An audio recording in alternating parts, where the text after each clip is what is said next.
This is the one and only time anybody's ever going to really get an explanation on my life or experience, just because I think it's so hilarious how so many people think that me being homeless is self-inflicting or something personal or some personal feeling on my part, because I did everything right.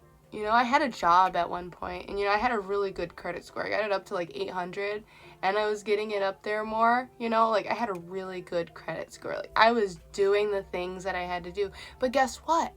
I just struggled more. And then on top of that, I never seen my fucking children. So I decided I'd rather go back to watching my children grow up again and not being on a brink of a mental breakdown all the time and not struggling to survive and like survive mentally, because that was my problem. I couldn't survive mentally because the society that we live in is so draining on my fucking mental space. So I quit my job, and then suddenly, wow, my mental health was allowed to flourish again.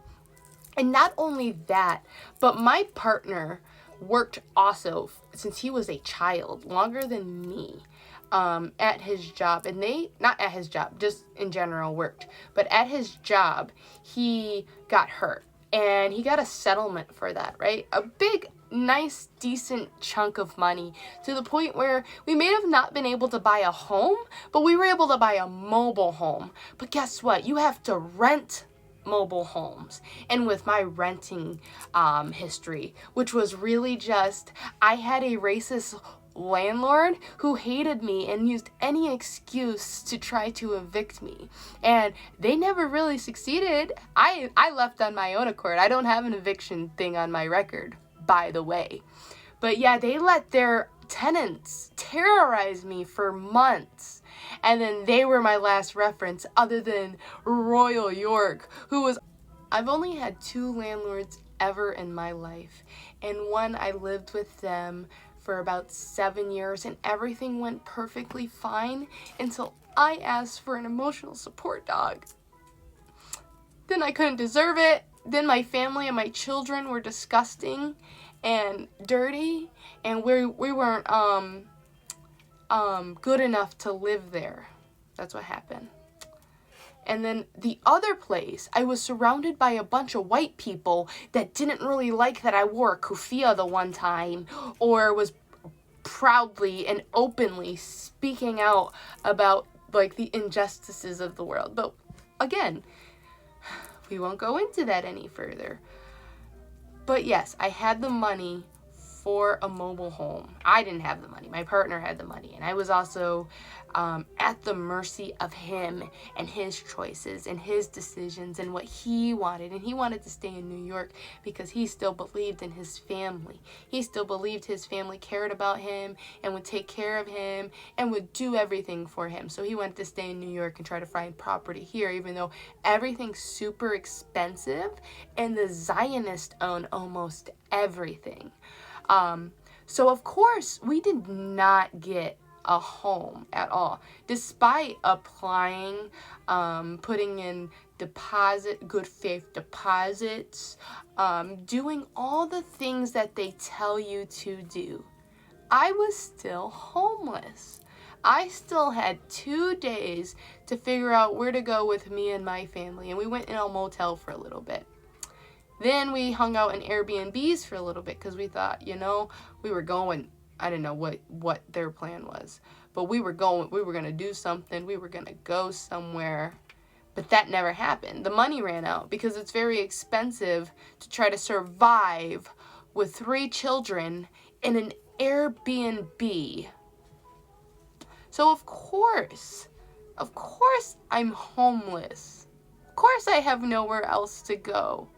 And of course, when I'm homeless, of course, me being homeless means I'm taking advantage of other people. Because of course, having absolutely nothing and depending on everybody else for your survival is just bliss. Especially when those people are judgmental, self-centered, and filled with animosity. Yeah, sure. I'm having the time of my life. I have the skills and I have the ability to do the things that I want to do. What I don't have is the family. What I don't have is the connections. What I don't have is the support. What I don't have is a group of people willing to do what needs to be done just because it needs to be done. Those who don't think, or those who believe that people don't have to work or produce something in order to be valuable. Where are the people who think people are valuable just because they are people and the energy and the time they provide? Why is it constantly I'm running into people that want to control, dictate, and manipulate the world around them as opposed to just, existing, allowing themselves to be themselves? You don't allow yourself to be yourself so that you think that you're able to come in and make me feel like shit about myself? No, it's not going to work. It's never going to work. All right? If it did work, I would be dead now because I would have myself. Okay? Nothing you ever say to me is ever going to hurt or harm me or make me give up in any way. I am going to continue to do what I am going to do. And if I become homeless in a way to where my children or anything, their safety is in question, I will figure that shit out and I will make sure that they are okay because that is the type of parent that I am. I will never let my babies fucking suffer. And you get to watch as I fucking do it and feel fucking stupid while I do it.